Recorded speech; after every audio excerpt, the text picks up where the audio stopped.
কিন্তু কালিদি আর উর্মিলাকে একসাথে কিন্তু আমরা খেতে দেখতে পাচ্ছি একদম অনেকদিনই পরই মা মেয়ের ভালোবাসা একসাথে কিন্তু এক থালায় দেখা যাচ্ছে। একদম।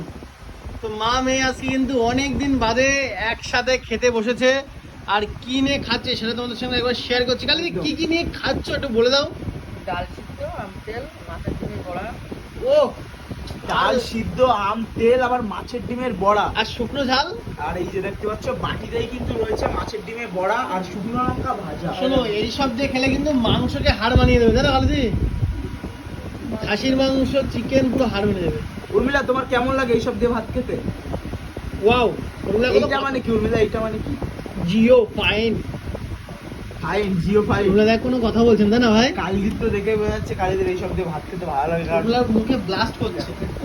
মাছের ডিম, মাছের ডিম। আর বন্ধুরা আমাদেরও কিন্তু দেখে জিভে জল চলে আসছে, কিছু বেশি করার নেই আমাদের। আবার তোদের খাওয়াই দিই। আমাদেরকে দেবে না কালিদি, যেহেতু জানি। এ না, কালিদির মন ভালো হবে যাবে না। যাই হোক বন্ধুরা, কালিদি সুস্থভাবে খাক, আমরা খাওয়াটা তোমাদেরকে দেখাচ্ছি। আর এরকম খাওয়া দেখতে হলে আমাদের কাজটা কিন্তু ভালো করতে হবে। নিত্য নতুন স্পেশাল ভাবে খাওয়া দেখতে গেলে কালিদি একদম রেসিপি দেখো খেয়ে নিচ্ছে কত ভালোবাসা মা মেয়ে। একদম সেই ভিডিও তোমাদের সঙ্গে শেয়ার করছি। দেখো কালিদি এখানে কিন্তু নিজের হাতে সুন্দর করে চটকে পটকে মেখে মুখে উর্মিলাকে একদম ভালোবেসে খাইয়ে দিচ্ছি। খাও মা খাও। এরকম ভালোবাসা, মধুর ভালোবাসা দেখা যায় না, দাদা ভাই? শ্বশুর বাড়ি যাওয়ার পরে যদি এরকম একটা শাশুড়ি পায়, ও তাহলে তো ধন্য ধন্য ধন্য। তাহলে তো আমার কপালটা ফিরে গেল। ওরা ব্লাশিং করছে এখন শুনে কথাটি দেখো।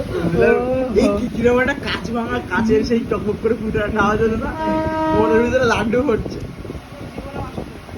যাই বলো, চলো কালিদি ভাত খাওয়া থাকতো না। হ্যাঁ চলো, লাইক করে শেয়ার করে